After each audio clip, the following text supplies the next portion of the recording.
It was the only way. We are no longer in the Endgame now. Or are we in an endier game? We're in the final real, this is the real shit Endgame now. The all-new Endgame now. Welcome to a bonus episode of Comics Covered. If you haven't guessed by now by all these in references, that we are going to be talking about Avengers Endgame, Avengers the Fourth, if you will. IV. It's still weird to me to think of these as like, I mean, they don't put numbers on these movies, but like, this is just the fourth Avengers movie, because it feels like so of a specific part with Infinity War, because it's basically a two-parter, you know? It really so is. Like, it's weird thinking of it as like the fourth Avengers movie and not just the sequel to Infinity War, you know? Yeah. Or what about the 22nd film in the whole thing? Yeah. Yeah. Well, I'm sure we'll talk about kind of how it kind of builds and caps on that stuff in a bit here. But, yeah, so we both saw Avengers Endgame, and we are here to talk about that. We're so excited to talk about this movie.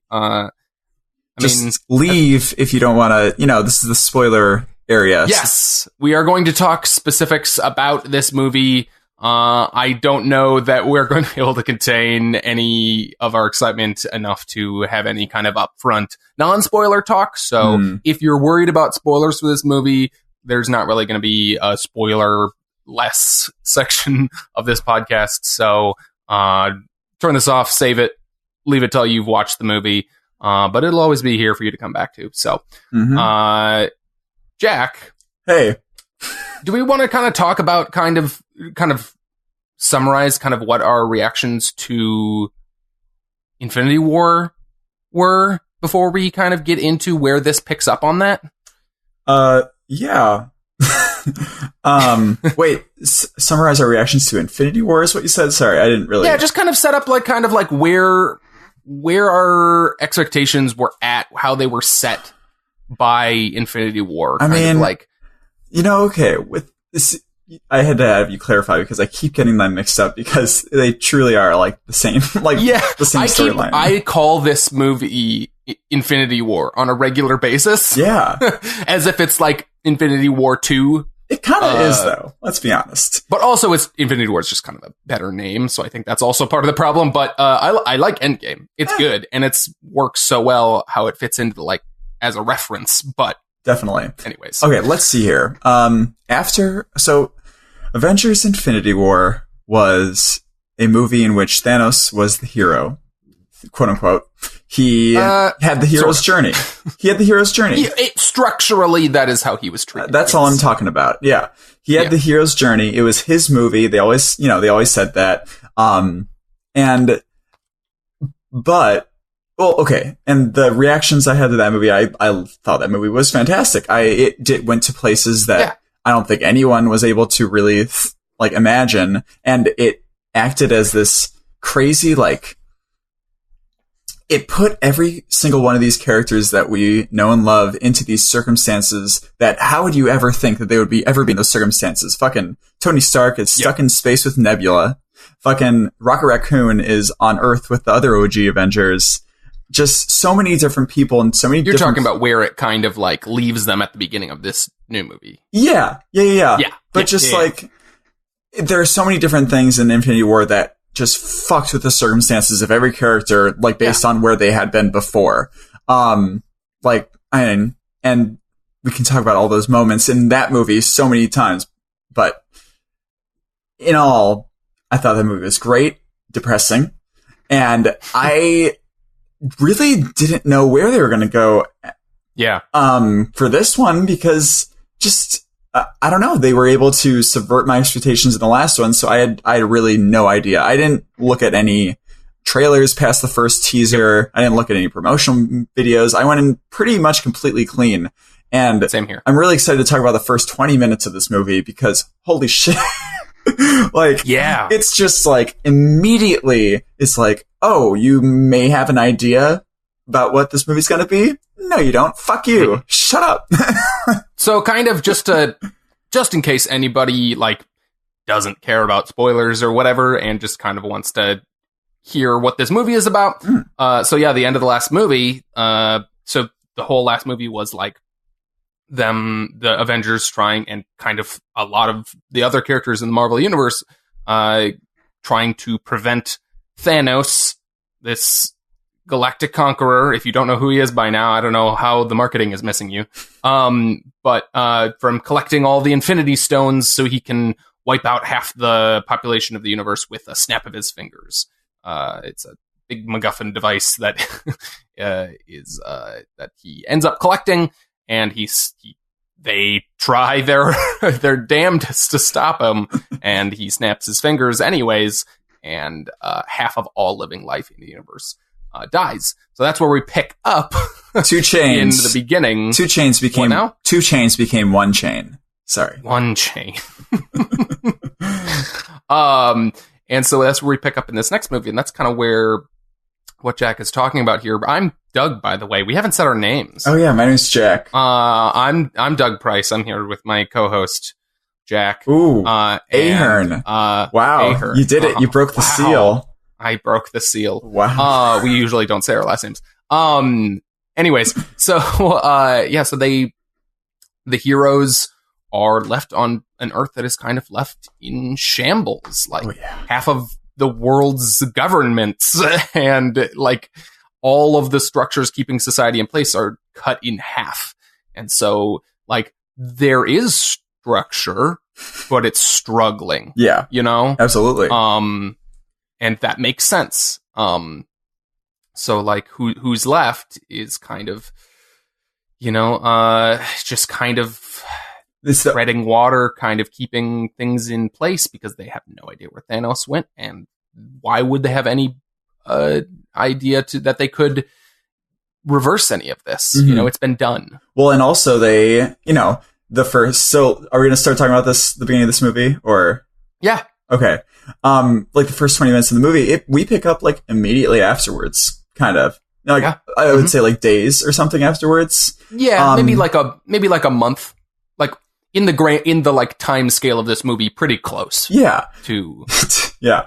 No, definitely. Like and so we kind of see everyone's like the OG Avengers who are left, everyone who's left, their immediate reaction, like, okay, what do we have to do right now? How do we solve this right now?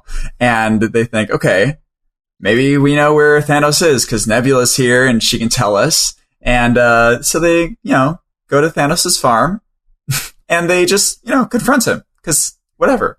Okay. And so then, is this okay? Is what I'm doing okay? Should I be doing this right now? Or do you want to talk about something else in the beginning? Well, I mean, like, it's just, the beginning of this movie is depressing as hell. Yeah. It's just like, everyone's basically kind of given up. Like, they're trying to hold it together, but it's like, it's the most depressing kind of filmmaking that's been in any of these movies. It's just all of them kind of having to deal with the fact that they lost. They failed. They failed humanity. They failed the universe. And kind of the character stuff that comes from that is heartbreaking. Oh my God. I just remembered, sorry, so Carol Danvers is the person who rescues Tony Stark and Nebula as they're running out of food. And they're stuck out in space, and they're like, Tony is like moments from death. Yeah, like emaciated, he's starving. His fucking body. Did you see how they made his body look? It's terrifying, almost. Yeah, I wonder how much of that is effects, or if Robert Downey did some method stuff there. Oof. But he looked rough. Yeah, but their interaction, like, okay, so Tony and Nebula come to Earth, and that's when they do, that's Tony's first interaction with Steve Rogers since Civil War. Yep. Which is, as far as he knows, and which is part of the conflict here, Steve wasn't even involved in any of this because he doesn't show up until Tony's basically off in space. Oh, absolutely. And unable to contact anyone back on Earth. So he's fucking pissed at Cap because like he had warned everyone about like, we need to be more proactive about protecting everyone. Yeah. And That was just... And he thinks that Steve never showed up to help because like Steve's whole thing was like, we don't need to be proactive if we're like there to help people, like when they need it. And as far as Tony knows, he didn't follow through on that. Mm-hmm.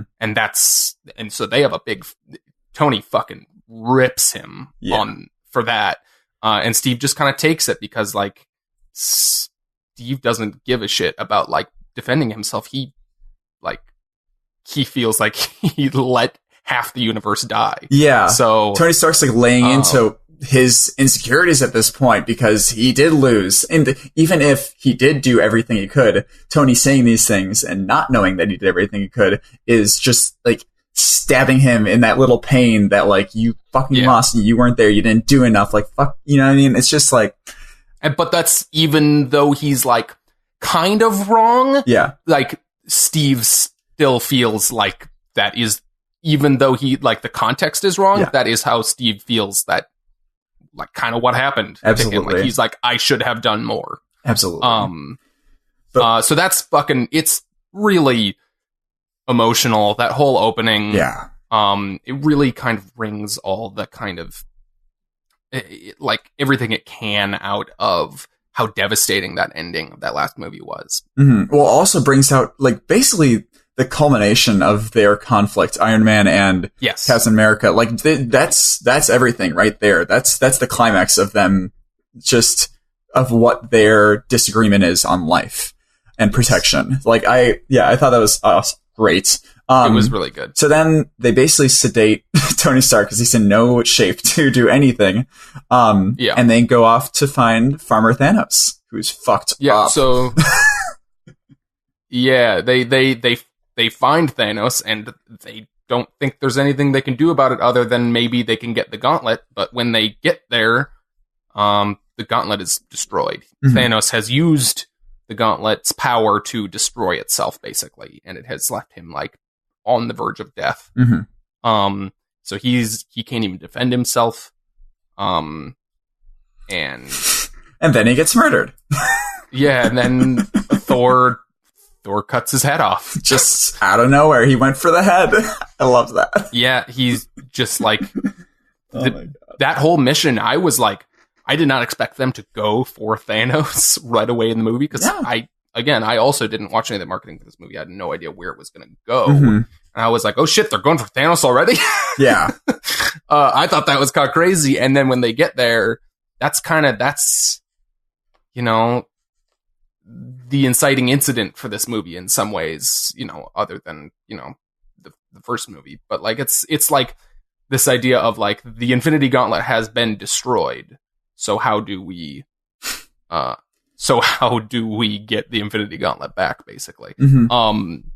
Because that's really the only thing that's going to be able to save people. Absolutely. But like, and then after he chops his head off, like I couldn't contain myself during this part of the movie because there's just this black screen and 5 years later, like I just was... Well, because the thing is it says 5 and then you're like, okay, it's going to be an amount of time. It's going to be bigger than we think. Yeah. You're bracing for that. And then, you're like waiting for the years, but they make you wait for it. Yeah. But they do it and it's like, holy shit. So there's a 5-year time jump. Yeah. That was the time where I thought, oh, so I don't know anything that's going to happen right now. I can't figure out anything whatsoever. Yeah.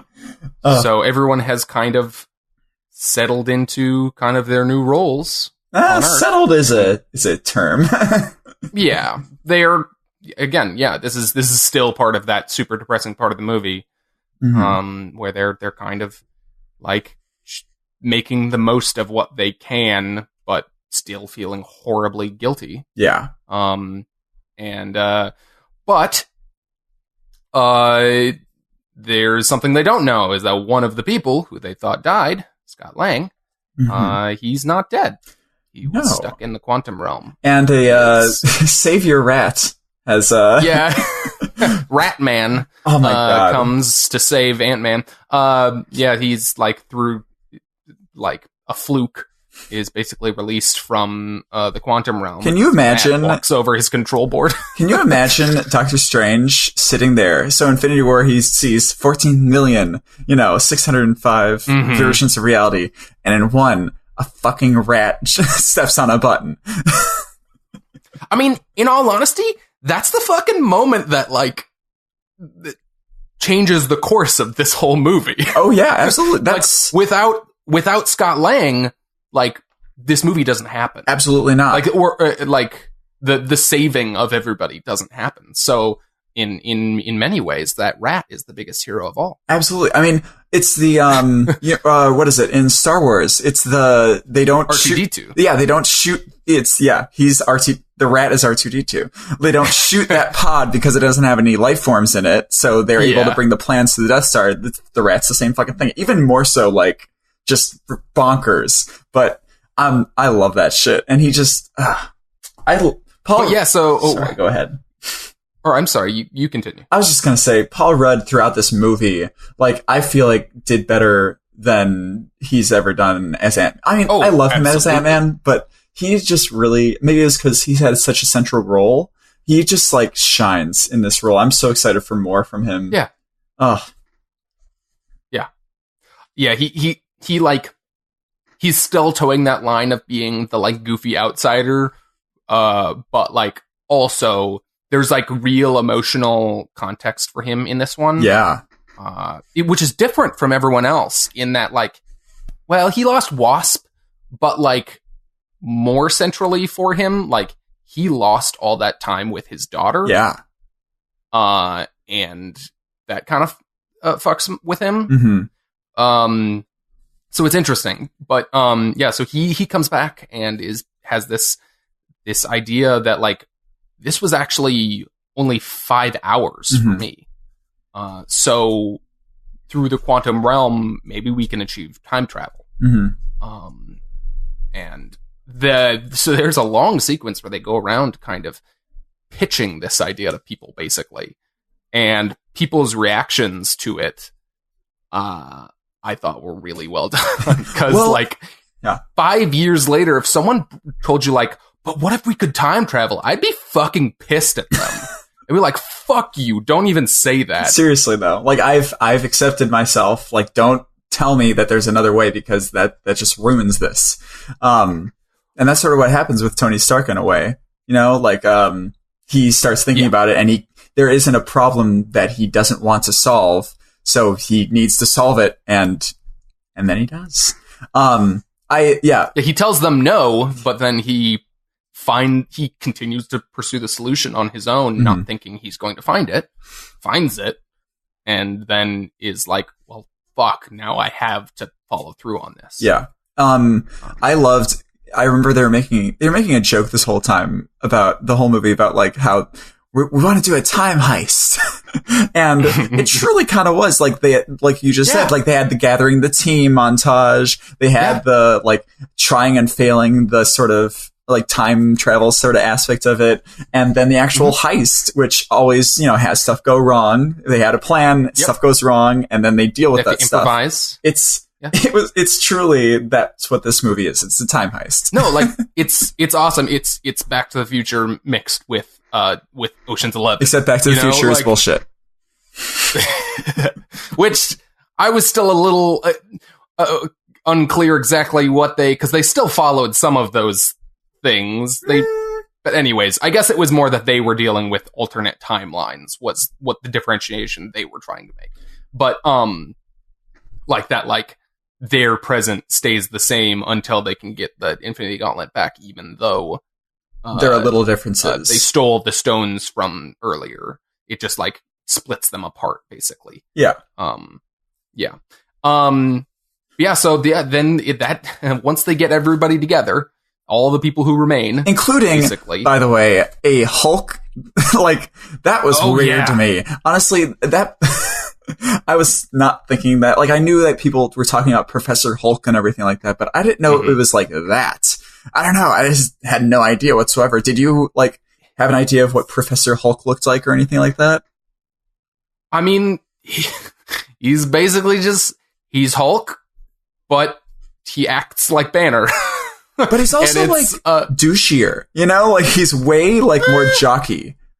I think he's more confident. Yeah. In like accepting this other part of himself, like he became more confident, because that was always Banner, is like he is the nervous ball of stress, you know, and he is calm and he is sure of himself. And shredded. Because he's the Hulk. But I really like it as like, it took a little bit of getting used to, obviously. Oh, yeah. Because it feels really silly at first. But once you get used to it, like, and he's just there. And he's more or less just kind of a more confident version of Banner. But he just looks different. But, like, I think as a progression of the character, like, I've always felt like the, like, werewolf nature of Hulk on the Avengers is kind of untenable. Like, you can't just have that member of the team who's always in danger of like killing everybody at any given moment. Absolutely. Like, I think this is a really nice way to like progress that character so that like he has all the abilities Hulk has, but he retains Banner's mind. And so I think that's a really cool like evolution of the character. Absolutely. A different reinvention that I don't know that I ever got used to, although it makes sense in the end, is Thor. Oh God. The fucking. You want to explain kind of where we find Thor? In where we find him in this movie? Well, we find, you know, during the Gathering the Team montage, we find Thor at New Asgard, which is in Norway. At just a small fishing town, it seems like. And, you know, at first we get introduced to Valkyrie, which, like, just like loading up a fishing boat or something like that. And I loved that, by the way. I don't know why. I just really loved the idea of Valkyrie just like trying to, like, be a manager of sorts. Like Yeah. I also really like, when things put Asgard on Earth. I think that's a thing that's, it either currently or recently was the status quo with Asgard in the comics. But like, so they have half of their population that was on the lifeboat, so not even the full population of Asgard. So like the few people who are left have basically made this small town in Norway. Definitely. And then, you know, Tessa Thompson, Valkyrie alludes to, we don't ever see him except to get beer. And like, I'm thinking, okay, so he'll be like a little drunkard or whatever, but he'll be the same. He'll like sober up and he'll be fine. But then you go to their room and he's basically just fucking a frat bro hanging out with Korg and Meek playing Fortnite, drinking beer with a huge fucking gut. They make jokes about this in the movie. He basically turned into the dude. Yeah. Like he got fat. Like he's in a fat suit. Yeah, absolutely. And like in that scene, he grew out a giant beard, like a big beard. He grew out his hair again, and he's like wearing sunglasses and loose fitting clothes and like just drinking the whole time. Like he's an alcoholic in this 100%. Oh yeah. And, like does not want anything to do with any of this, saving the world stuff anymore. He's kind of broken. Well, he needs to, win his game against New Master 69. But so he's just turned into this big slob because he can't face like the failure. But you watch that scene thinking like, oh, okay, that's funny. He's gonna hear about what they're gonna do, and he's gonna get motivated again, and he's gonna fix himself. And not really. Eventually, he gets motivated again. Yeah, but not until. But he doesn't really ever fix himself, and he still kind of stays the slob goofball the whole time, and definitely stays keeps the fucking fat slob look. Which I was kind of very distracted by. Really? Honestly. Even when he was in his costume? Once he was in his costume, it was less distracting, but he was still, I don't know, it was still distracting seeing Fat Thor. I don't know. I thought it, I don't know. It was. And even in the suit, you could see like they had this like gut on him. But when he had the suit on, at least I felt more he was like because I've always thought of Odin as more of a bigger dude, you know, so I felt like, oh, you know, it's kind of just older, you know, dad bod Thor. Yeah, and they like braid his hair and stuff. They give him a kind of almost like a, you know, more of a Viking kind of feel, which I think works sort of. But anyways, I don't know. I found him going around. It's just such a departure from the character, I think considering where they leave him at the end of the movie, it totally makes sense and retroactively kind of makes me go, oh, I think if I watch this again, I would actually enjoy it more, kind of knowing where it seems they're leading him. Yeah. Because, you know, again, so like for the end of the movie, like they basically imply that he's going to go off with the Guardians of the Galaxy. Like he's going to be a member of their team. They actually said the Asgardians of the Galaxy at some point. Jesus. Yeah. So like if they're repositioning Thor as like he's going to be a part of that franchise, that totally works, that they're making him into this like weird slob goofball version of his old self. I think it kind of gives Thor, who's always been a sort of like, he's always had a weird kind of place in the Marvel universe. Like he's always felt like he's kind of this weird off to the side thing, and kind of repositioning him there, I think kind of gives him a place. Well, and you know how I think about it? Also, I think his space stuff in Infinity War and in Ragnarok was 100% the best stuff that he's been in, where it's been a little funnier, a little more kind of, I don't know. Well, you know, goofy, but the way I think about it with his character, like being on here, I think if he was the same, like if they had tried to put him on like associate him with the Guardians of the Galaxy before being like this sort of goofy, sloppy character, I don't think it would have worked as well, because Guardians of the Galaxy, wouldn't have, no. Like they need to have, like Chris Pratt needs to be this quote unquote semi-leader of the team in a way. Yeah. And it would be way too distracting for the audience to like be able to try and see Chris Pratt as a leader, but Thor is there and he's the leader. But in this way, Thor is just a person, can be just a person on the team that's kind of a fuck up in a way, or sees himself as a fuck up, or is just broken. And Chris Pratt can still be that sort of like, no, we gotta do this kind of shit. You know, you can't be lazing around like that. Like, I don't know. It works so much better as a team dynamic. It makes me just so excited for them to have basically traded, Gamora for Thor now on the team. So they didn't keep, I was a little unclear on that. They didn't show her at the end. So you think that she's not on the team anymore? Gamora? Because they had the like future version of her. Oh, she's not. I was unclear if like, because they showed Nebula at the end, right? Yeah, I think Nebula's there. Was that the future version of Nebula? Yes. Because they shot. Why didn't they keep the? What? Why didn't they keep the future version of Gamora then? It's not a future version. That was a past version. Or that's what I mean. Was it the present day version of Nebula or the past version of Nebula? Okay. The present day version of Nebula was on the team with them, because the past version of Nebula was shot in the heart.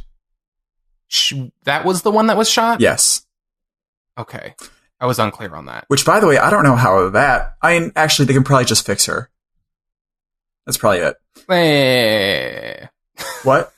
So we ended up with the Nebula from the beginning of the movie. Yes. At the end of the movie. Yes. Okay. But Gamora assumedly went back to her timeline, I think, or something? I think she just went back. They didn't really address it. Did she get snapped back? Did they all get snapped back to their timeline? Was that the idea? I don't think the people... No, because when they snapped... Maybe we shouldn't think about the time travel. Maybe she got dusted with the rest of Thanos' army. I don't know. I think the idea... I don't think they got snapped out of existence like the other people. I think they snapped them back to their time period, just like they were going to do with the Infinity Stones, like return them back to where they were. I think this was the same idea. Okay. I'm going to think that, because that's way less confusing than anything else. Okay. So Gamora is dead still. Oh, Gamora's dead. Oh, yeah, she did. Okay. I was unclear. It was the Nebula thing that was confusing me, because I thought for some reason at the end of this movie that the present-day Nebula had died and that they ended up with the past Nebula. Oh, no. No. Okay. So all the past, those two are gone. Mm-hmm. Okay. So going back into like this sort of chronological recounting, like we have the second act of this movie, which they've gotten the team together. They have their like places that they have to go. They figured out that they have three different places to go to get the time stones, because they figured out that at the point Infinity Stones. Shut up. The Infinity Stones. They figured out that there are 3 in New York at the same time during the first Avengers movie, which I guess it makes sense. Let's just, God. And then there are, what is it? Is it one? It's like on Morag, Vormir. What's the other one? New York. In Asgard. In Asgard. That's right. Well, yeah, and then Morag or. Morag is the place in the first Guardians movie where the Power Stone is. I'm just trying to remember 2 of those. Asgard. No, not Asgard was its own one. Yeah, Asgard, and Morag, and Vormir. Morag and Vormir were in one timeline. So there were 3 different times, 3 different years, points in time, and 4 different places. So they sent, a team to each. Basically 2 people to each stone. Mm-hmm. I think. Yeah, about. Were there 4 people in New York? I think Ant-Man, Tony Stark, Captain America, Hulk. Is that it? I think that was it. I think so. Yeah. So 2 people to each stone. Well, no, it was just Hulk for the time stone, actually. Remember, because they had a scene with Tilda Swinton. There were 3 in New York, weren't there? There were 3, yeah. Okay, so it was just Hulk for the time stone, and also for the other 2 in New York. Oh wait, no, it's just Cap for the scepter. Oh, remember? But there were 4 people in New York. Okay, there were 4 people. Okay, so shoot, where was it going? Oh, I was just gonna say, like, for the second act of this movie, the whole idea is that they're going to the past of other movies in this series. Yes. Talk about like this. I wasn't gonna do this at first. Like watch the whole franchise until this, but talk about wanting to do that now. Yeah, no, it totally made me want to go back and watch the movies that all those places are from.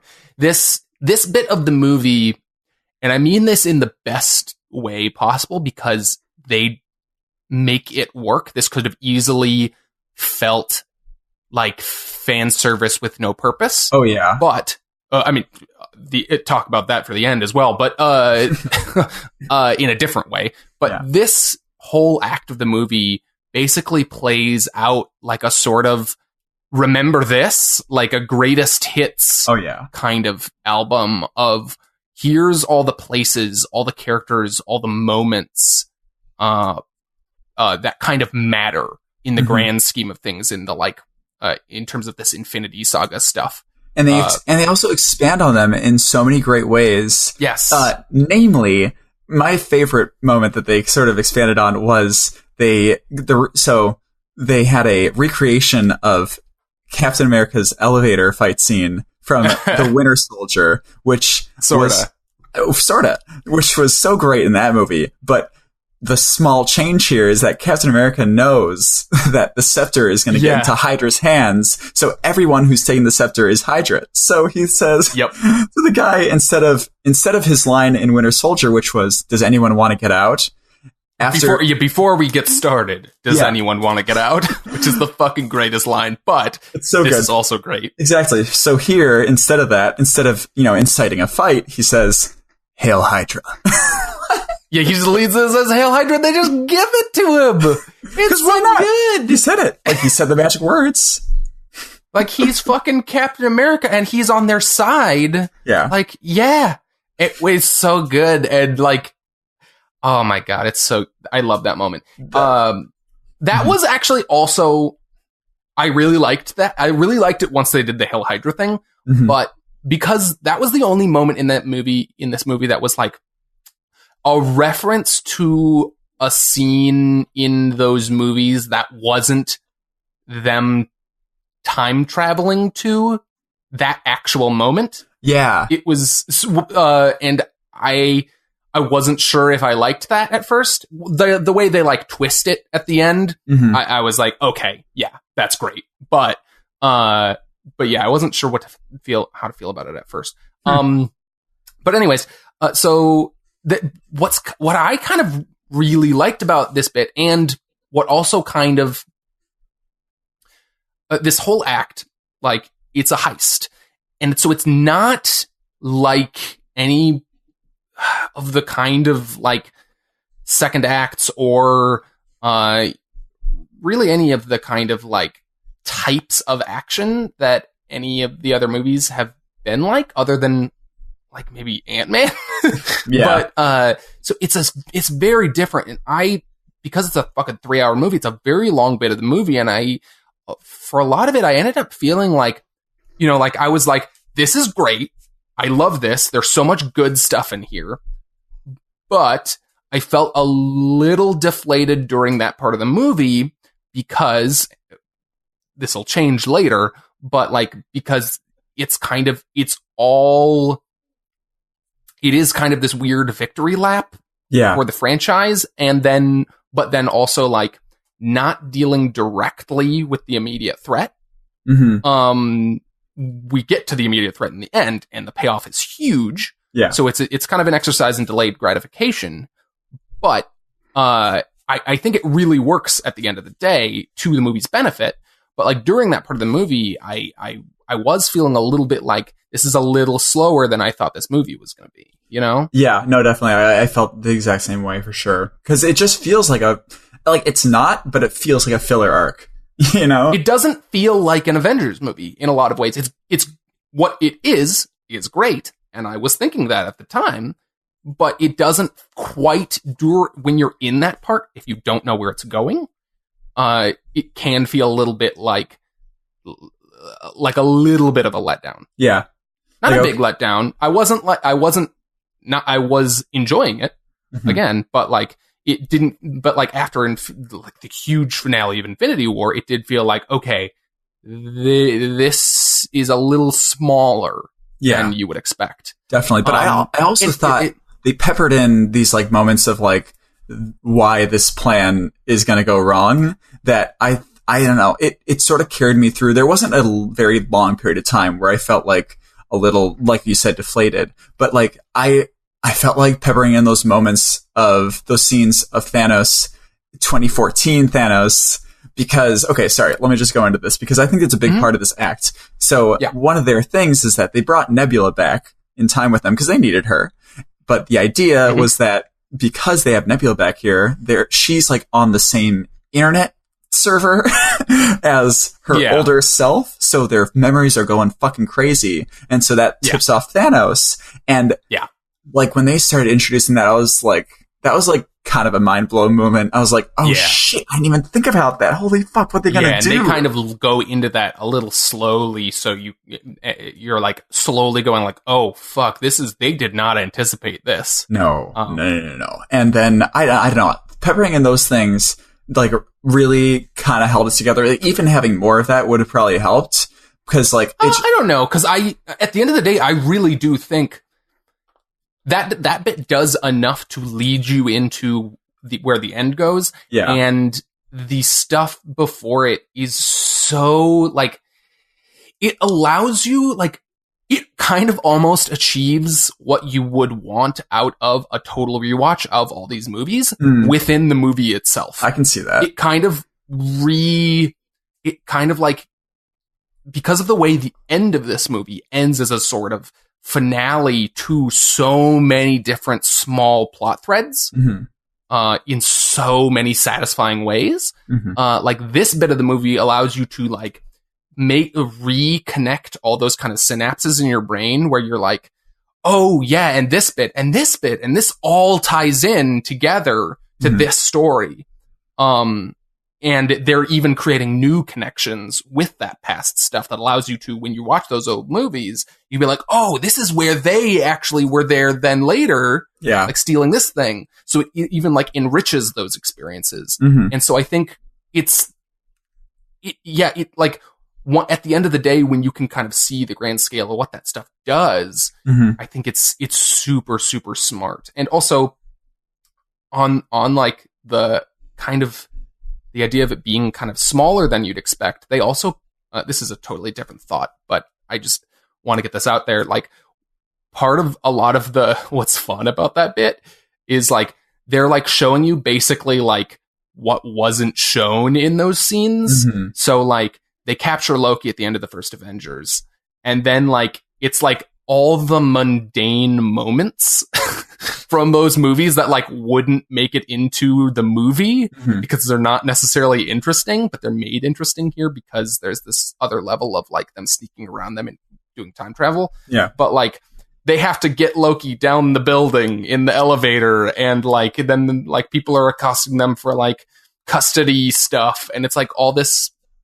small moments that you're like, that like kind of add context and also like make them feel more real. Yeah. And I just really like I mean, that. Robert Redford wasn't even in the Avengers movie, but he was obviously employed by S.H.I.E.L.D. and he was Hydra. So of course they would want him, like, I don't know. Of course he would want to have sole custody of Loki. And it just, yeah, like you said, it adds this sort of context to it that just, if all the movies that have come in this universe didn't make it feel like it was a part of the same universe, this movie did. Yes. Like, it united so much in a way that wasn't like, it wasn't hammy, it wasn't like just forced, it just felt like it was, you know? Yeah. And as a sequel to Infinity War, if that's all this movie was, it would have been disappointing. But it wasn't. No, exactly. Because, so they go through time, they encounter problems, they have to improvise.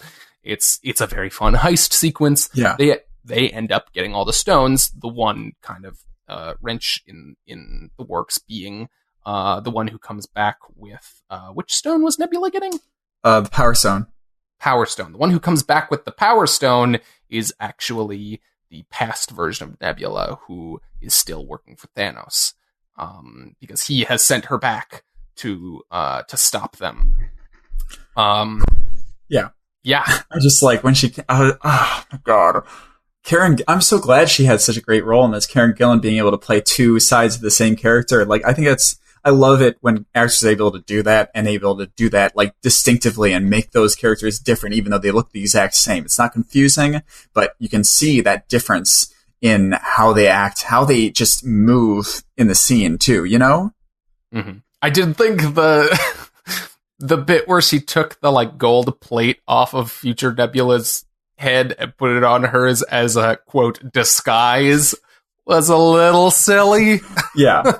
Like, I don't know. I think the idea is that, like, I mean, I think she may have put that there to fix herself. That wasn't like, well, I don't know. Yeah, it was silly. I think it was literally just I think it was just so that they could have that moment where she was like, how do I look? Like, hinting at what they were going to do. Yeah. I think that's all that was there for. Definitely. But I don't know. Anyways.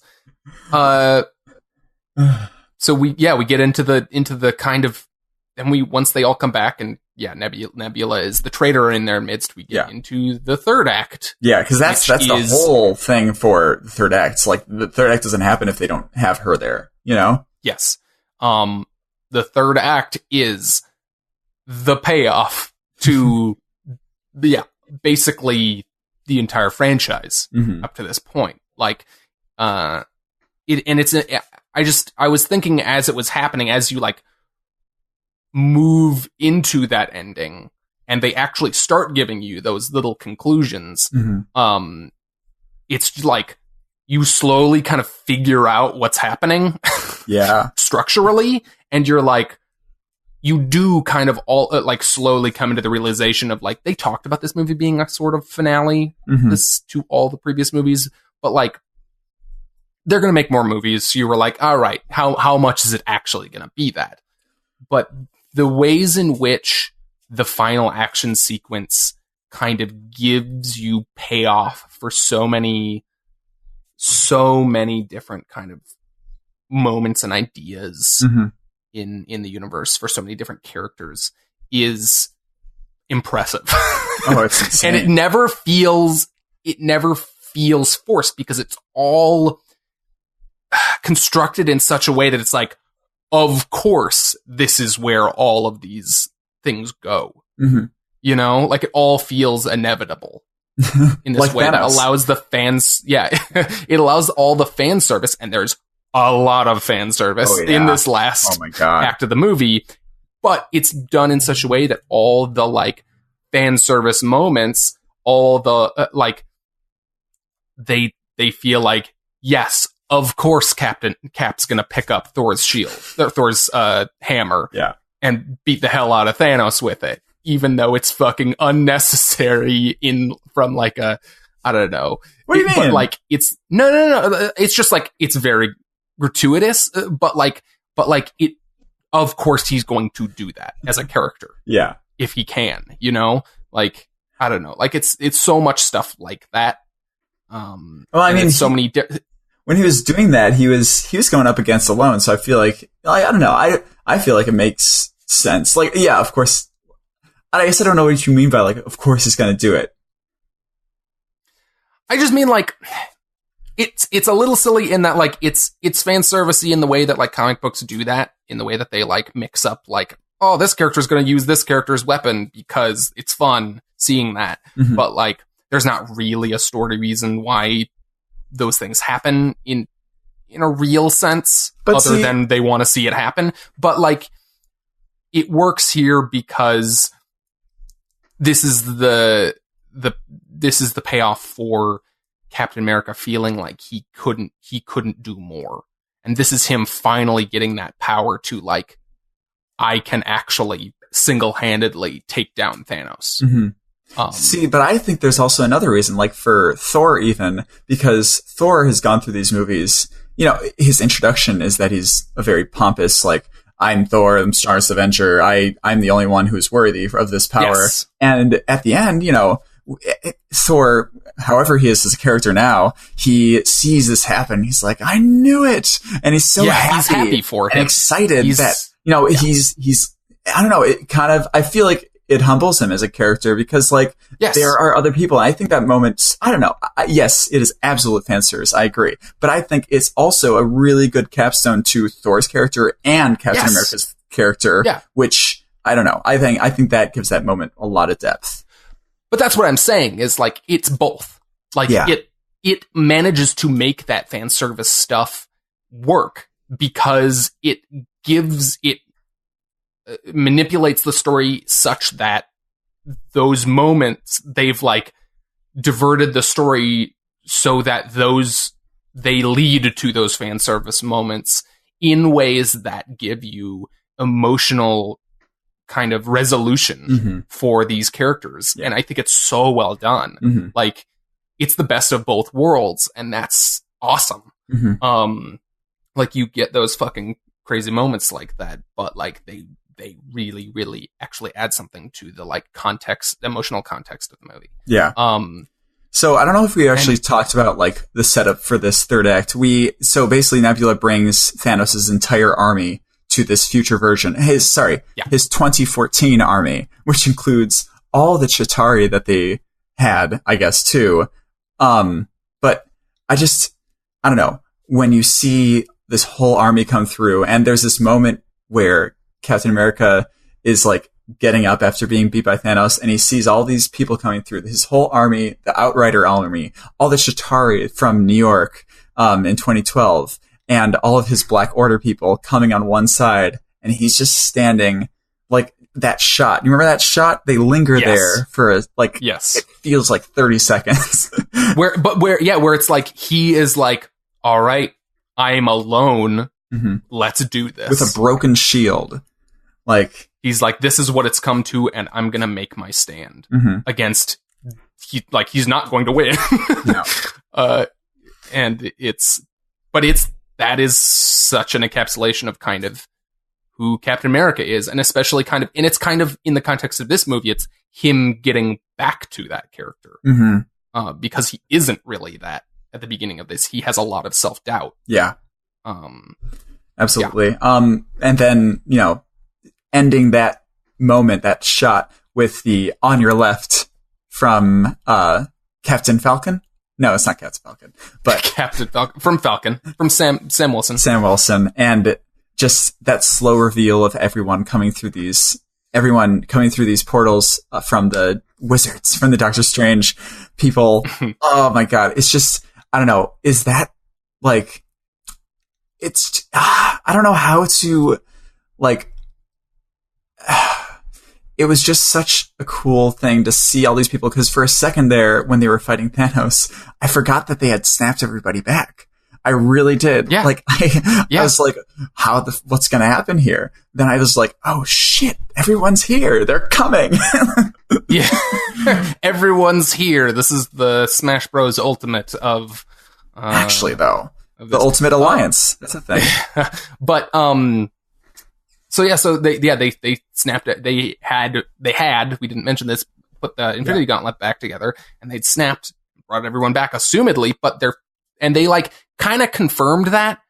Yeah. Like right after they did it, like Hawkeye got a phone call from his wife. Like they confirmed that it worked, but then the big threat of Thanos totally distracted you from all of that. And then, and it's super satisfying, because it's basically, they've spent all these movies creating all these connections between all these different kind of worlds of characters, between the characters from Wakanda, between the characters from Doctor Strange and all the sorcerers, between all the Asgard characters and all the people that the Guardians know in space, and all these different kind of places and eras and all this stuff. And then this is the moment where like all of those like shared connections that the Avengers have made, and then all the people they know, all comes together. Like all those worlds join them and are their army, and it's really satisfying. Yeah. Oh yeah, absolutely. What is it? It was Hulk that snaps his fingers for the people that for a second I was wondering like how he's going to get his hand in that thing for the longest time, because it was just a small little glove. Yeah, he was holding it at one point. They like made it for like a normal human sized hand because it was Iron Man's glove. But it's, it's Iron Man's like, he's got all that nanotech shit now, so it just reforms around his hand. But also, we forgot to talk about the opening scene of this movie, which is Hawkeye on his family farm, just like chilling with his family, and just heartbreaking. His family just disappears. Just everybody. Oh my god. Also, we didn't mention the semi-unintentionally hilarious scene on Vormir, where Hawkeye and Black Widow. Scarlett Johansson. Scarlett Johansson, that's why I was saying that. Hawkeye and Black Widow are literally like, no, I'm gonna sacrifice myself. No, I'm gonna sacrifice myself, and are like fighting to jump off the cliff themselves. Yeah. I mean, I think there must have been some intended humor there. There was an amount. It has to be, because it was kind of funny. I do think that was one of my gripes with the movie. I do think the intended humor that they had there did sort of lessen the blow for Scarlett Johansson's a little bit. Death. Like, she died. That's a big deal. Also, that was really fucking surprising, considering, I mean, both of them have upcoming projects, but so it would have been surprising either way, but like she has a fucking movie coming up. Yeah. Like, they've been announcing people in it. Like, didn't everyone say like it's going to be in the past though? I think it has to be, unless they're going to resurrect her, which would fucking suck. Like, they already did. They fulfilled their allotment of resurrections in this movie. They cannot bring back. Although fuck, they're making the Vision thing. Although I was really confused about that. There was a leak this last week that's going to be like set in quote the 50s. So I don't know what the fuck that means, but that's so yeah, weird. Okay, but nonetheless, so the third act of this movie. What else is there? I was so tired. I mean, it's just like after this movie. It's a big it's a big fucking battle sequence, and like, but it's like all of these characters coming back, and like you get to see Peter Parker reunited with Tony Stark, and Tony is so fucking happy that he's not dead, that he didn't get him killed, basically, or that he got kind of a mulligan on that one.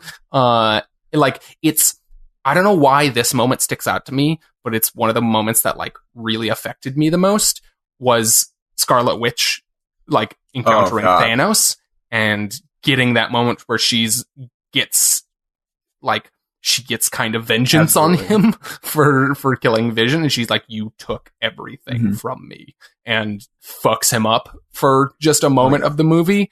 Like, it's all those kind of small moments peppered throughout this fight, and it's one after another, after another, after another, after another. Well, it's Scarlet Witch, so good. She nearly defeats him. The only reason she doesn't is because Thanos says, start firing fucking missiles at everybody. Yeah. So, I mean, there's a number of characters who like basically beat him, but then he gets saved. Yeah. Like Captain Marvel, like, trounces him, and then I don't recall exactly how she got taken out. Wasn't it? I think it was a Power Stone. He grabbed the Power Stone from the gauntlet, and then he just fucking shot her with like full Power Stone. So I mean, that'll do it. Speaking of which, how did you feel about Captain Marvel's inclusion in this movie? Because she's the one character who like wasn't. She was built up in her own movie, but she was kind of an outsider in this movie in the sense that she doesn't have the same kind of emotional context and build-up from Infinity War that all these other characters do. So how did you feel about her coming in and being a part of all of this? I mean, she wasn't that much of a part of it throughout the movie. She wasn't there a lot. And it was kind of a bummer because, like, she's so powerful, but I think they explained it in a way like she does have the whole of space basically to deal with. Yeah. I think this movie wasn't meant to be an emotional climax for her. Like, obviously it's definitely wasn't physically, but she had her moments. I fucking loved. I don't know why. Her interaction with Peter Parker, with Spider-Man, was one of my favorite things. I just felt like, I don't know. There was some moment where I read their like interactions in the comics, and I felt like it was like just exactly as that was, like this sort of, "Hey Tiger, how you doing?" Like this sort of semi-condescending but like friendly, like, I don't know. I don't remember when did they interact? They interacted. He was coming. I think she took over. I don't remember, but I know they had this little like. This 2 lines between them, and they're like, "Hey, what's your name?" He's like, "I'm Peter," and he like reacted as a 15-year-old would with like talking to a hot girl. Okay, I don't know. It was just a really, really, really great interaction. It was very short, so I understand if you don't remember, but that was my favorite moment of hers in the movie, because otherwise, I don't think she really did. Yeah, it was interesting because like they set her up in the universe, so she has to be there. Like, it wouldn't make sense. Like, there's no way they're not going to call her in to help. She's a fucking powerhouse, like she does turn the tides in that battle. She destroys that ship. She doesn't defeat Thanos, but like barely, so like it wouldn't make sense for her to not be there. And it does, it would have, she would have felt like a missing piece if she wasn't there. Absolutely. But like, she doesn't have that emotional context that Infinity War gave all these other characters. I almost kind of would have liked to have seen, she mentions like, "You're not the only planet that this happened to." And I would have actually kind of liked to have seen like her dealing with that at the beginning of the movie. Yeah, it's the second movie. Captain Marvel movie. Maybe. Yeah, I don't know. But it'd be a really good way to do it, honestly, because her missing so much of this movie, like, I feel like you kind of need to see what the story was, and I would be totally interested to see what she was doing during, like, the whole time heist and everything while everyone was here, you know? Like, how does she run around space trying to solve different problems? Is there one problem that's sort of purveying, like, different planets that's similar? Like, I don't know. I'm very interested in that. Can I talk about my absolute least favorite part of this movie? Oh, what? I had one part of this movie in the third act that I do not like, and I hated, actually. Oh, okay. What was it? Do you have any guesses? There's a specific moment based off of what we've talked about, let's say in terms of the representation of gender equality in... Okay. Calm down. No, I will not. It is not equality that they're showing when they show a big shot of the women being, oh my god, all these powerful women are able to, you know, beat up this huge army. Like, yes, it's obvious they can beat up the whole army. They're fucking powerful beings. It's not that they're powerful women. They're powerful beings, and they can do this. Calm down. I hated that. Doesn't matter. I fucking hate that shit. It's like, it's what I call into question the amount of anger you have about it. No. I don't like movies like Ghostbusters with all women because it's a gimmick. It's making gender equality and it's normalizing having them in positions of power. We're not going to have this conversation on the show right now. I'm sorry. I would like to move beyond this quality. I want strong women in my movies. I want them all the time. I want movies that are dominated by strong female figures. I don't want it to be made into a gimmick. And I think that is speaking to equality more so than having this stupid throwaway like, oh, look at all our women. We're so proud of them. It's condescending. That shot I do not like. That was my one. It's a little bit pandering. That would be my complaint. It's condescending, I think. But I don't think it's whatever. It was a fun sequence. I don't have a problem with it. Okay. Like, it doesn't make sense logically would be my bigger concern with it. I would like, why are only the women responding to this was a bit odd to me. You know, Captain America said, let's just do this little, like, girls on this side, boys on this side, then we'll fight from there, you know? Like, they're in a life or death scenario, and like, we need to go back up Captain Marvel, and Cap's like, okay, and then they're like, no, only the women. That is really my only kind of real qualm with it, but whatever. It's fun. Well, I don't care. No, I know. It's just one shot of the movie. I just wanted to make everyone know that this isn't because I don't want strong female figures. It's because I don't want it to be made into a gimmick, which it was, but it was only a shot. It's a very small part of the movie, and it's fine. It's okay.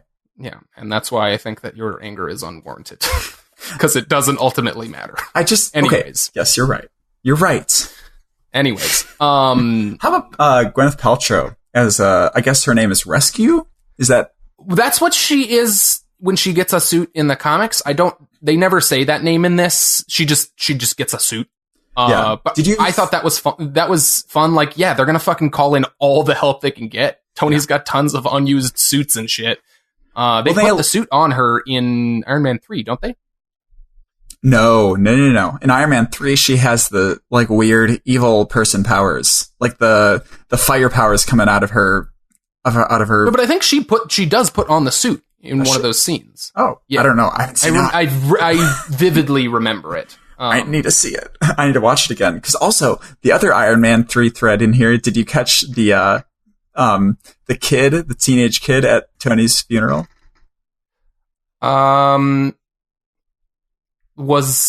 Wait. You remember the kid from Iron Man 3 that he hangs out with? The mask?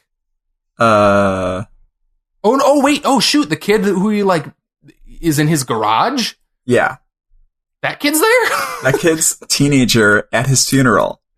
I missed that entirely. He's just this random dude, and they, like, kind of go up to him with the camera, and it's like, who the fuck is this kid? I didn't notice that. Well, we'll have to watch it again. No, but okay. Speaking of, like, let's talk about this conclusion of this third act. By the way, it basically, you know, it culminates with Iron Man and Thanos. Like, there's this moment where Tony Stark is looking at Thanos, and I feel like you kind of see that he has a plan of what he's going to do. And, but then he's like kind of not sure of himself because he knows that he's probably not going to survive this plan. But he looks over to Doctor Strange right there, and they just have this moment where they just look at each other, and Doctor Strange, like, with his fucking tremor coming out again, by the way, Doctor Strange just puts up the one finger, showing that this is the one way, without saying anything. Yeah. And that gives Tony Stark the confidence that, okay, what I'm doing is the right way to do it. I'm going to do it. He's like, it's basically like, we're still on track. Keep going. Yeah. Yeah. And so I just thought, I don't know, what you think about this ending for him? For Tony Stark? Yeah. I thought I went into this movie, let's talk about kind of the ramifications of the ending, where it puts the universe. So, like, yeah, the big thing being, it puts a cap on Tony Stark, on Robert Downey Jr.'s kind of involvement in this series as the first person to set off the MCU. I went into this movie thinking, like, they fake killed him off last movie, and I don't think they're gonna do it again. But once it happened, once he died, saving everyone, he gets the gauntlet and he snaps his fingers and fixes everything. Well, gets rid of Thanos and his army. Yeah. So Thanos is fucking gone. And it kills him because the gauntlet is too much for him. Yeah. It's like, it is the ultimate version of that line about from Captain America saying, like, you're not the guy to make the sacrifice play. I'm paraphrasing, I think. Yeah. But from the first Avengers, because they gesture towards that in the first Avengers movie. Yeah. But they never actually follow through on it, because yes, he flies the nuke up into the wormhole and they don't think he's going to make it, but he does. Like, he still makes it out. And so, like, he tried to make the sacrifice play, but he didn't. And this movie gives him that finality of, like, he has grown so much as a character. He is the guy to sacrifice himself for the ultimate good. Well, he is. And I think it's the only way for them to really send him off is to have him make that move. Well, he has that same mentality that Steve Rogers did in his first movie when, you see the grenade, remember when Tommy Lee Jones just throws a grenade? Exactly. And he immediately throws himself on it. This is Tony Stark doing that, without a doubt. And that is the arc of Tony Stark in these movies, is him becoming that person, because he wasn't in the beginning. And honestly, the arc of how their relationship plays off each other, Captain America's and Tony Stark's, which I think is one of the coolest things in this whole thing of movies, like their relationship and how it culminated in this movie, I think is one of like them coming back together and, like, actually resolving their hatred and being like, no, we are on the same side, and we are actually, like, we mean a lot to each other. Like, they are at the end of this movie, they are like the closest of friends, and it's a very satisfying conclusion. They had to get him out in some way through this movie. I think most people went in expecting that. Yeah. But I think they did it in the best way they could have. I thought it was they have a funeral for him at the end that brings everybody who's ever kind of, like, been affected by him, directly or indirectly. And it feels like this, like they bring fucking Happy Hogan in, and like it feels like this is the finale to everything that that first Iron Man movie started. Yeah, I will admit, like, I cried at one point in this movie, and it was, I started to well up when I saw the proof that Tony Stark has a heart thing on his thing. Oh god, yeah, that was like, great. And then I really started to go when we had the camera on Jon Favreau's Happy Hogan and his daughter, and she says, "I want a cheeseburger." It's like, "I'll get you all the cheeseburgers you want." And just like I don't know, when I was hearing that, I was hearing, like, I felt like I was hearing Jon Favreau's voice being like, you know, I've like, I don't know. He's the director of that first movie. It's just nuts, like, to see, like, him here sort of as a sort of, like, sitting down and relaxing, being, okay, damn. I don't know. It's just a lot in that funeral scene. I feel like I haven't been affected by a funeral scene like that, you know? And I don't know if this is intentional, but there's something, I'm just thinking about this now, there's something that's really effective about basically the progenitor of this whole series, Jon Favreau, who he has a character in this world, and he is, you know, he has a character there, but he is the person who started all this as a creative person. Like, he made the first Iron Man. He set everything off, kind of, and there's something really potentially meaningful about him sitting with kind of the offspring, the daughter of that central character from that first movie, and saying, like, I'm here for you. Like, it's basically like the Marvel kind of machine, which sounds very impersonal, but, like, I don't know, it's the creative people behind these movies, like, saying, like, we're not going anywhere. Like, we're here for, like, the characters you cared about might be gone, but, like, we are here for the future of this franchise, and you are still going to care about these characters. And maybe I'm reading too much into him being the director in that part, but, like, I don't know. I feel like that's very purposeful, honestly. Like, I feel like it. I don't know. I thought it was purpose. I think that hearing that, like, I don't know. It seems purposeful to me, at least.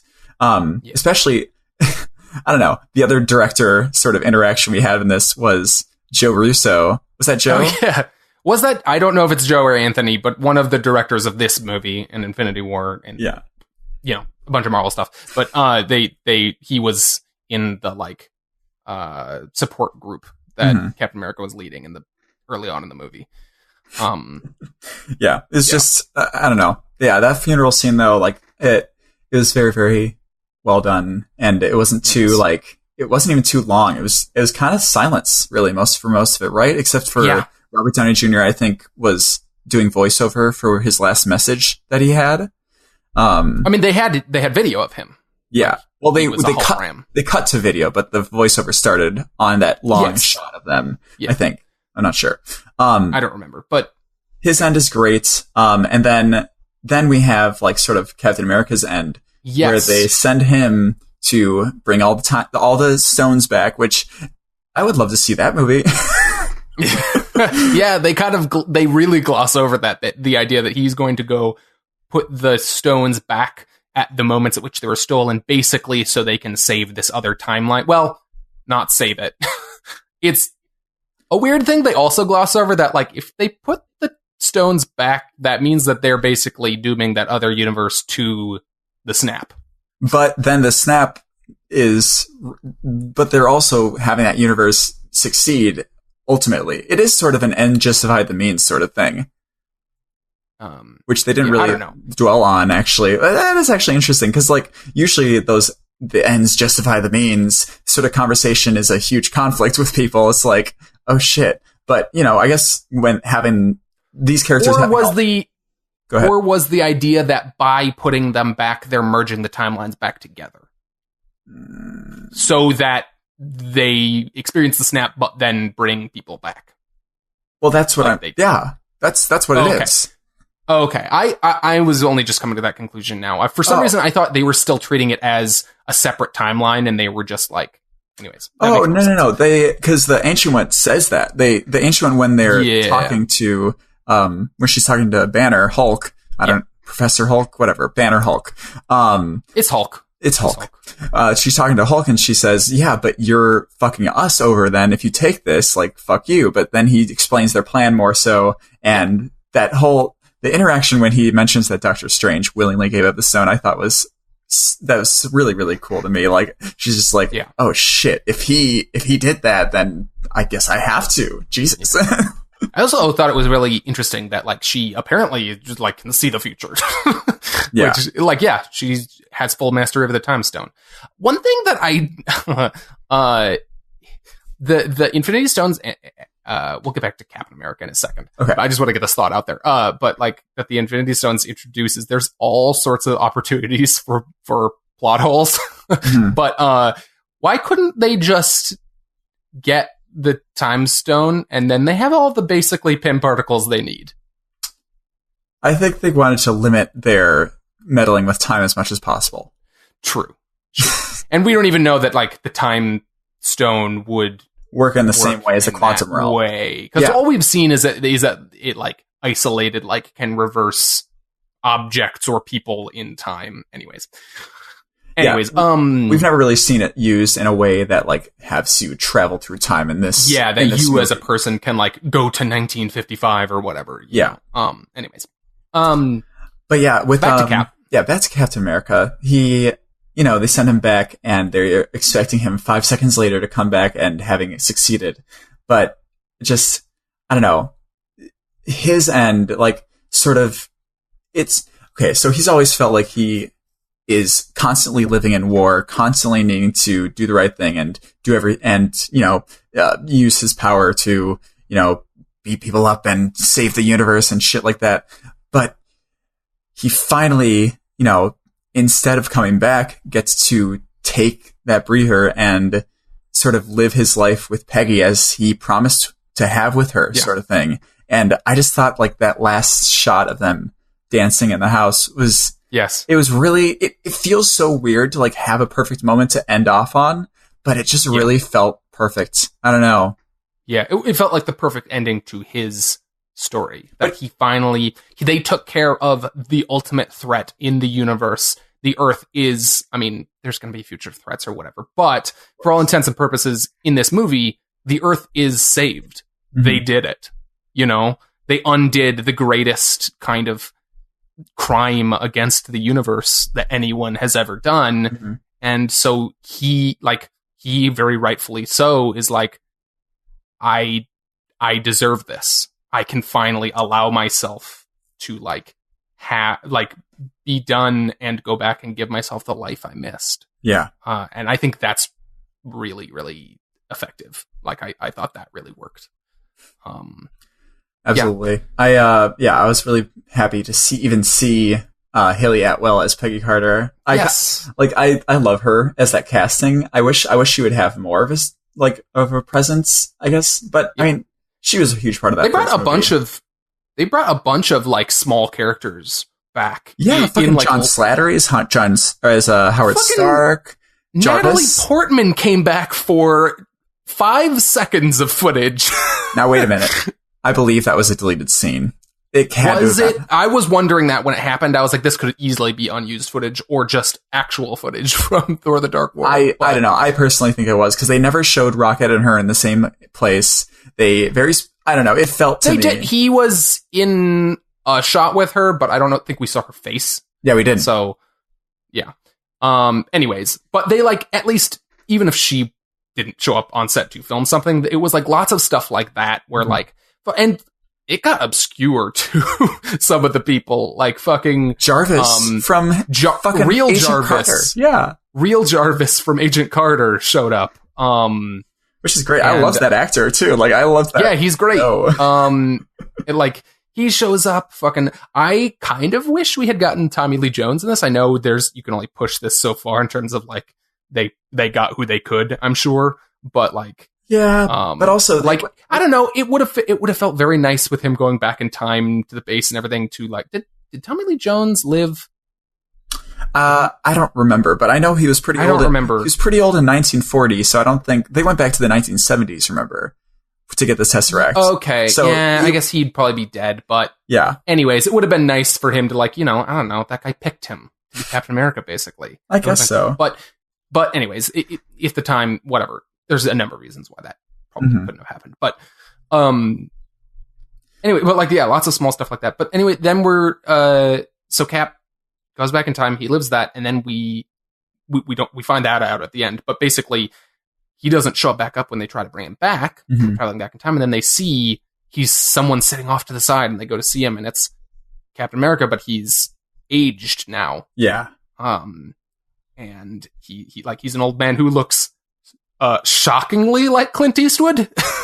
Did he? I didn't notice that. Yeah, there were some angles of him where I was like, this is Clint Eastwood.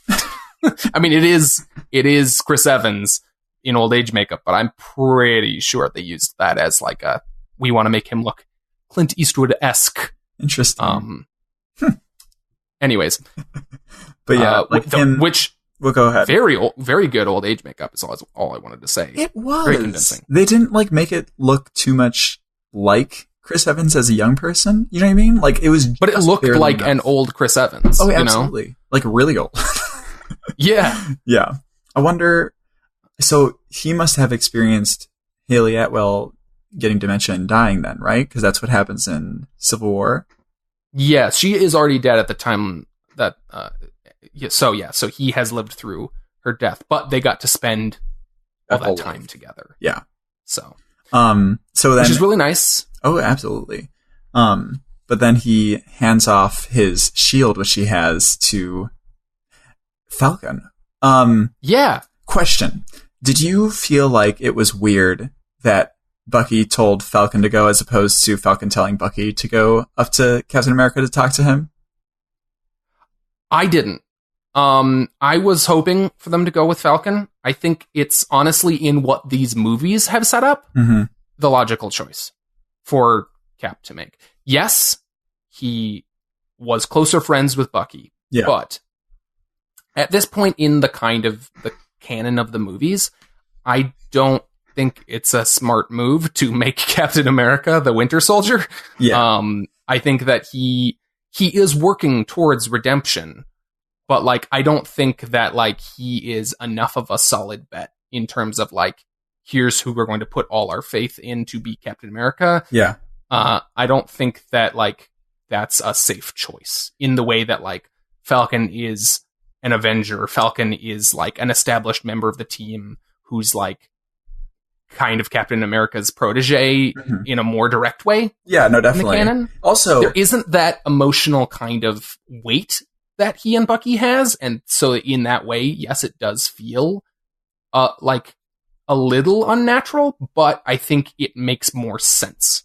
Yeah, no, I can see that for sure. Because also, like, you know, Captain America in his life, like before he was the Man at a Time, of course, he was best friends with Bucky and everything. Like they went on all these things. It was great.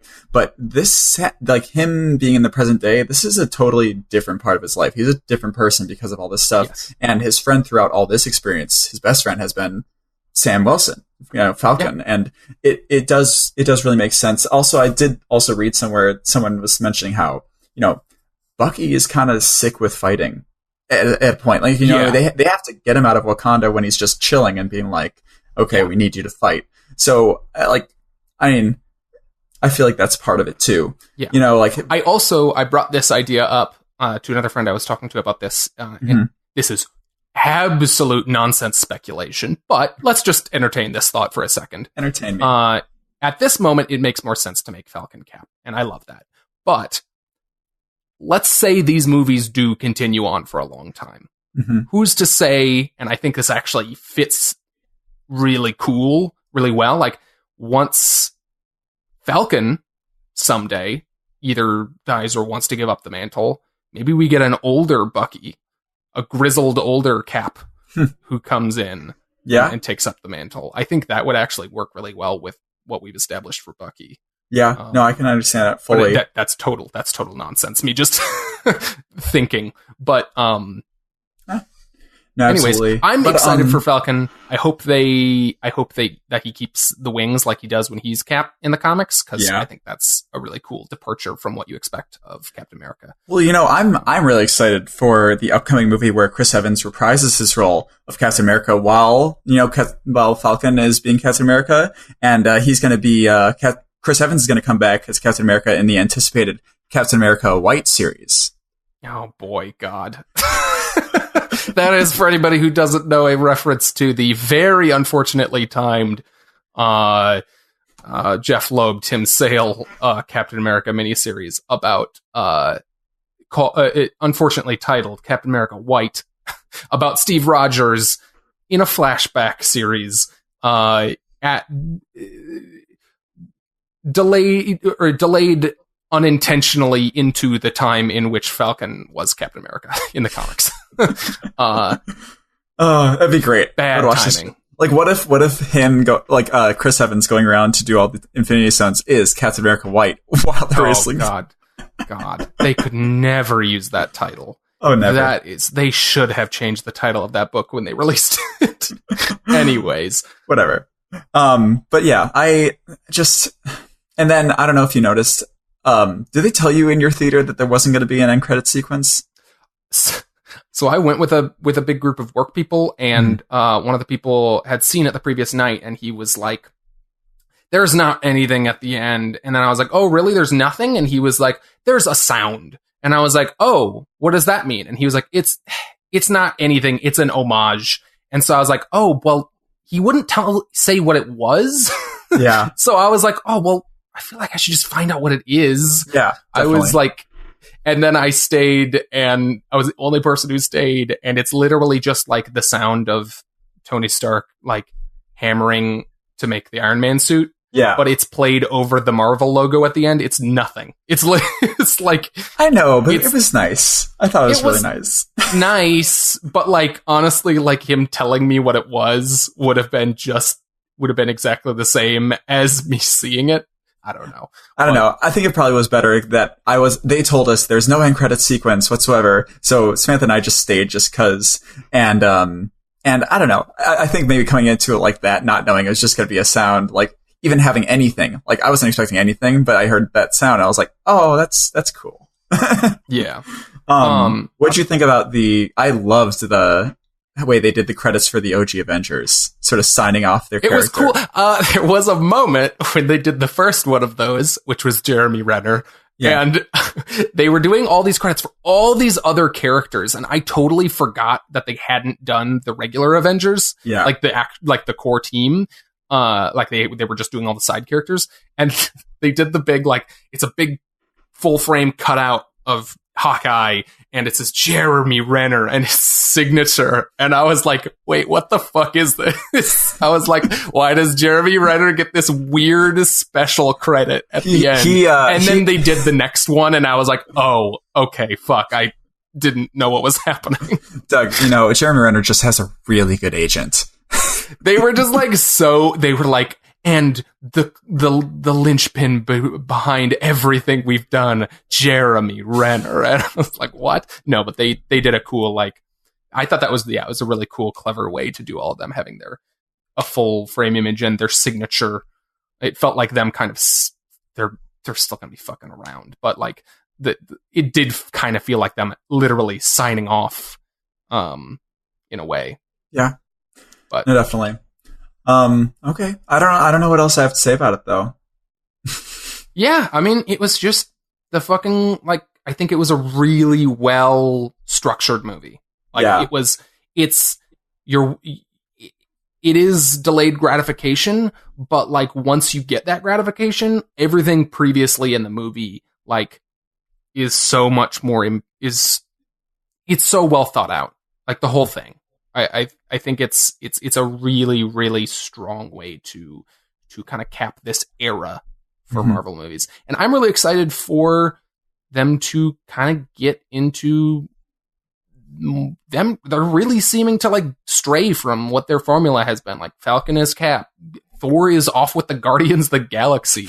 Like they're really going to have to, in like having to end stuff, in having to like get rid of, there will probably be a different Iron Man, I'm guessing. Someone else is going to become Iron Man. It has to happen. They're going to have to make changes forced by the actual progression of time in a way that comics aren't able to. Well, or like just they always, they do, but then they always revert back, and it's kind of frustrating. And this is going to force them to make changes, and that's something I'm really excited about. If they are able to sustain that and keep going. Like if people aren't like, oh, it doesn't have Chris Evans and nobody sees the next Captain America, assuming they make one, like that would be fucking devastating to me. Absolutely. but like if they can make it work, that's so exciting. Because it's really like just something that no one has ever seen before. We were talking about like our 1 out of 10 scale for this movie, Samantha and I. And I was thinking, like, you know, you really have to judge it differently. Like, as a single movie, it has a much different meaning than it does as a culmination of all the movies. Because it truly is, like, classic filmmaking in that, like, it's never been done before. It is such a different idea for film, for franchise, for everything. It does so much differently. It makes you feel so much differently because of that history. And it's, I'm just, if they keep it going, like, and they keep it meaning so much and have these huge arcs in movies, like, sign me up until I die. Yeah. Are the Russos done with Marvel now? They mentioned that they were going to. I think they actually said, like, if they do some specific storyline, like, they would come back or something, but they are good for now. Something like that. I don't know. I mean, they fucking put their stamp on it. Like, I wouldn't blame them if they want to get out while they're ahead. But, like, these two movies have just really made me appreciate, like, they are so good at working in that space that other people have set up. Yeah. Like, and, like, making everything work together. Mm-hmm. Like, if it's not Marvel stuff, I'm so excited to see what they do next. Yeah. As directors. Absolutely. I wonder if, wait, I lost it. Sorry. I'm done. Okay. But yeah, no, the Russos, they have done so much for these movies, and it's, oh, sorry, I got it back. I wonder if, you know, because, here's my thought. So they had this finale happen, you know, and this finale is coming from character developments that have happened in movies 10 years ago. And, like, they weren't planning on Endgame, you know, in 2008, 2010 or so. I wonder if they're going to tie small things into plots in the next movies for the next huge arc or whatever. That's going to make, like, it so much more succinct or even feel more like a part of the whole. You know what I mean? Yeah, I don't know. Yeah, we'll have to wait and see. Sorry, I guess that was just a speculation. Yeah, I don't know. I just felt like since they now know that they can make movies that are wildly successful in this formula, like, how do they expand on that? You know? Yeah. I don't know. Yeah, I'm excited too. Yeah. Good, Doug. I'm glad you're excited. But yeah, no, I'm done. I was so tired after seeing this movie. I, like, more so than Infinity War, because Infinity War, like, it goes all over the place. Yeah, but you're comfortable with where the characters come from and kind of where they go. Like, it almost makes a sort of sense, like, how it happens. This one is just, they go, like, I was telling my girlfriend's family, like, you know, the movie 12 Angry Men? It's 12 people in the same room the entire movie and they just talk. This is, like, the exact opposite of that movie. Everyone is everywhere all the time. Yeah. And it's like, you have absolutely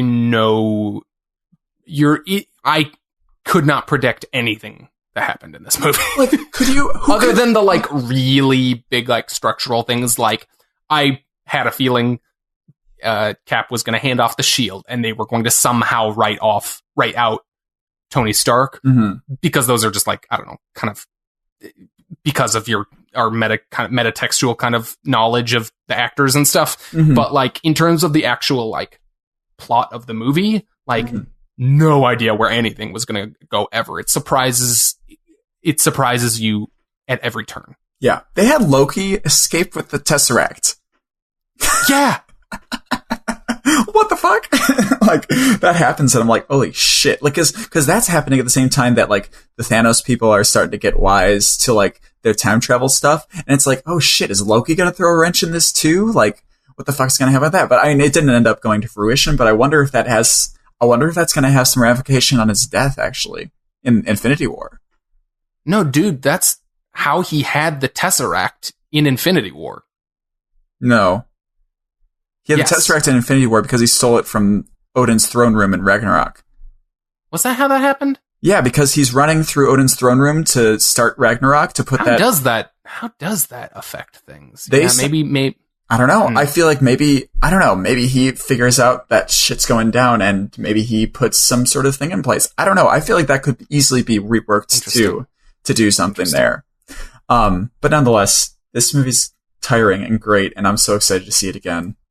Yeah, I want to see it as soon as possible, and God, it's great. Do we want to give it a number, or is it too difficult? Well, have to give it? Can we manage a single number for each of us? Can I? No, I can't, because I talked about this a little bit. As a movie, I think. Wait, can I? You didn't want to do like a 1, 2, 3 thing. Can I just talk about my thoughts on that? On like rating this movie, I think as a singular movie, it's a really good movie. I think there are problems. Definitely, like there are some problems with pacing and everything. Like, I think all in all, it's an 8 out of 10 as a singular movie. I think when you take into account how it comments on this entire history before it, which, you have to take into account. It's movies like this, like movies like the last Harry Potter movie, like Return of the King, Lord of the Rings, like these big movies that are really good movies that comment on everything that's happened before them. This comments on more fucking material than any of those other movies. And any movie in history. So you have to take that into account. In that regard, it's a classic. Like, it's original filmmaking in every sense. It's something There's never been anything that has kind of like been so final for so much story material. Yeah, and the execution is satisfying. And just because of that... Which is, like, nearly impossible. How? Yes. How did they do it? I have no idea. Like, like, in that regard, it's 10 out of 10 classic movie. Like, you can't... It's this generation's Star Wars. It's this Empire Strikes... Not even Empire Strikes Back. This is like if Return of the Jedi was as good as that. I love Return of the Jedi. Oh, I think it's great. I don't think it's as good of a movie as Empire Strikes Back. But there are qualms with it, The Ewoks. They're bigger than this, but I love the Ewoks. Anyways, I was also, 8 when I saw that movie or whatever. Yeah. But I don't know. What do you think about my thoughts on the rating system there? I totally agree. Like, I think that, it is, in order to really appreciate this movie, you have to look at it as the, that kind of capstone for all that previous material. And yes, there is stuff it is doing to service that is not necessarily to the advantage of it as a singular viewing experience, but adds so much to the totality of the viewing experience of all those movies. So I think I'm pretty much on the same page as you. I'll go further and I'll say that Infinity War, I think, is a better singular movie. Oh, for sure. Movie. Absolutely. Just like how I don't have to go into it more, I guess, but it's, as a singular movie, it's just a better, more well-done movie. I don't know. Yeah. Like, the individual parts, like, every moment, other than maybe the Peter Dinklage stuff, in Infinity War, is like a fucking masterclass in just, like, really, really tight, strong filmmaking. Like, all the moments are so strong. And this, it isn't quite so jam-packed with that, but it's delivering in such a different way, Absolutely. In that it is like providing that finality to all that material. Yeah, I don't know. I feel like we're talking in circles now, but if I had to, like, push comes to shove, I still might say Infinity War is my favorite Marvel movie, but like this, it's hard to separate this movie from, like, this movie is kind of like, you're just kind of thinking, what's satisfying about it makes you think about the whole of the franchise as a singular viewing experience in a way that's, like, kind of never been done. Yeah. I agree. Yeah, totally. I feel so good. It feels so sad. I had a legitimate concern that, like, what if this fucking movie's bad? Yeah. Like, because that would ruin Infinity War, kind of, Like, what if it's overloaded? What if it's too jam-packed? What if it's too confusing? What if it's, yeah. Because now that these two things exist together, you kind of want to watch them in succession. Oh, yeah. Absolutely. Yeah. Because Infinity War does not give you closure. No. I mean, when you think about it, like, while Infinity War is the 3X has the sort of hero's journey for Thanos, when you take both of these movies, Infinity War and Endgame, that's a hero's journey for our actual heroes, you know? Yes. Yeah. Which was such a cool way to structure them, I think. Oh, yeah. It's great. Anyways, obviously we both really loved it. So I think, we can probably end on that. We went a little longer than we were intending to, but it's very easy to just ramble about these movies. So thanks for listening to us do that. Yes. Let me pull up our plugs here. So thanks for listening to the episode. If you like the show, give us a review or a star rating on iTunes. Let someone know about us in person or on the internet. You can subscribe to the show on whatever podcast app you use, including iTunes, including Stitcher, all the big ones. So whatever you prefer, you can do that there. You can find us on social media, Twitter, Instagram, Facebook. We are comics covered on all of those things. And if you want to get a hold of us, comicscovered at gmail.com is our email. Or send us a message on social media. So thanks again for listening. I'm Doug. I'm Jack Ahern. And this has been Comics Covered. Cheerio.